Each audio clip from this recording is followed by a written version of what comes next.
As Gregor Samsa woke one morning from uneasy dreams, he found himself transformed into some kind of monstrous vermin.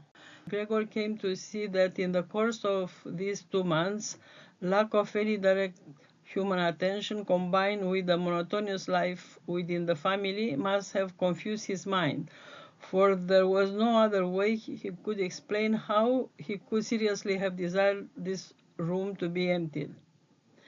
Had he really wanted them to transform this cozy room, comfortably fitted with all family furniture, into a lair where he would indeed be able to crawl undisturbed in all directions, but at the same time he would be rapidly consigning his human past to utter oblivion?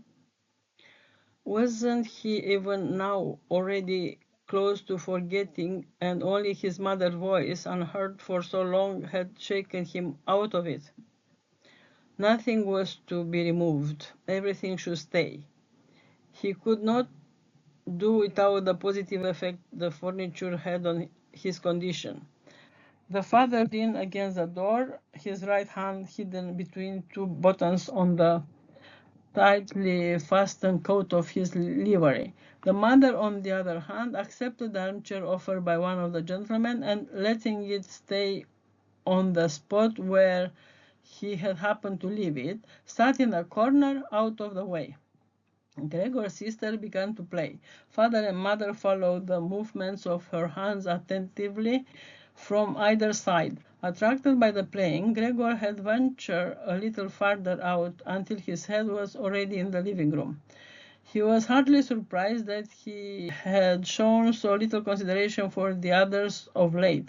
In the past, this consideration had been his pride.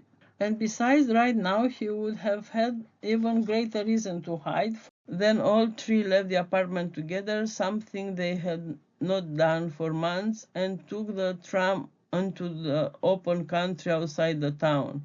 The sun shone warmly right through the carriage where they were sitting.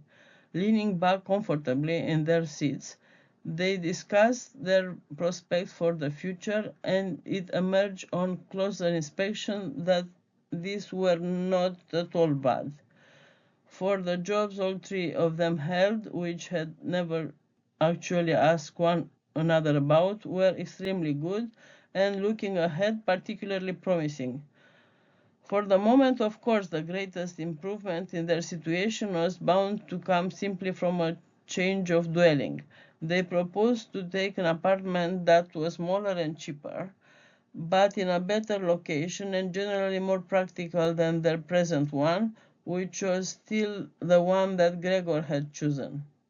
While they were talking like this together, it occurred to her and Frau Samsa at almost the same time as they looked at their daughter, becoming more and more full of life, how, in spite of all the distress that had made her cheeks so pale, she had blossomed of late into a handsome, fully figured girl. Growing quieter and coming almost unconsciously to an understanding as they exchanged glances, they reflected that it was also getting to be time to look for a good husband for her. And they felt it was like a confirmation of their new dreams and good intention when, as they came to the end of their journey, their daughter was the first to rise from her seat, and she stretched her young body.